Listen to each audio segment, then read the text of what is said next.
longo da semana, o Jornal da Justiça exibiu uma série de reportagens sobre os 87 anos da Justiça Eleitoral. Hoje, na última matéria especial, conheça as sedes do TSE, do Rio de Janeiro à atual em Brasília, que é um marco em tecnologia e sustentabilidade.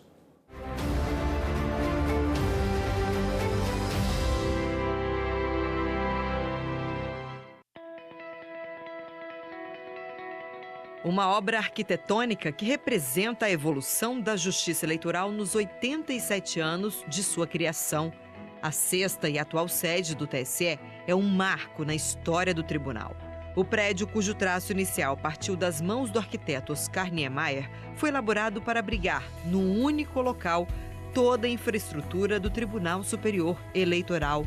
Hoje, mais de 2.700 servidores e colaboradores trabalham no TSE. Além disso, o local é um exemplo de sustentabilidade.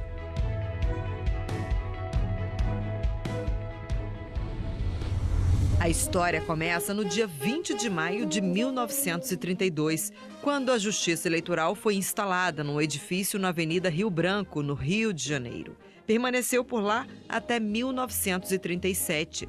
Já de 1945 a 1946, com o restabelecimento da Justiça Eleitoral, o tribunal passou a ser localizado no Palácio Monroe, também na capital fluminense. A última instalação no Rio de Janeiro, entre 1946 e 1960, foi na Rua 1º de Março, onde atualmente funciona o Centro Cultural da Justiça Eleitoral.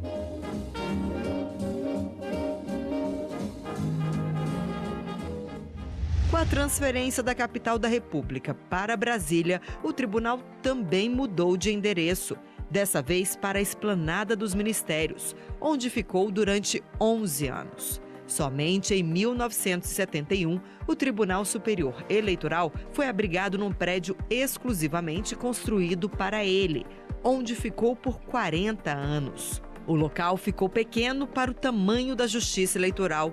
Foi aí que a atual e sexta sede ganhou forma, sendo inaugurada em dezembro de 2011. Mudanças significativas ocorreram no Brasil, como o aumento do eleitorado, que passou de 30 milhões para mais de 130 até 2011, que implicou o incremento das atividades da Justiça Eleitoral e do número de servidores, que passou de menos de 100 para mais de 700, sem contar os colaboradores. A atuação da Justiça Eleitoral está relacionada à organização das eleições, mas por ser muito ampla, é preciso dividir as atribuições em competências. Uma dessas funções permite ao TSE editar resoluções que disciplinam o pleito, como aquelas que tratam sobre propaganda eleitoral, registro de candidatura e prestação de contas. Tudo relacionado ao ano em que acontece a eleição. Além disso, o julgamento das ações relativas ao processo eleitoral também é feito pelos magistrados, monocraticamente ou aqui no plenário pelo colegiado. Há ainda a função administrativa, que além das atribuições comuns aos demais tribunais, organiza o eleitorado, mantém o banco de dados sobre os eleitores e define os locais de votação e tudo mais que for relacionado ao gerenciamento do pleito. E tem ainda a função consultiva. O que são consultas?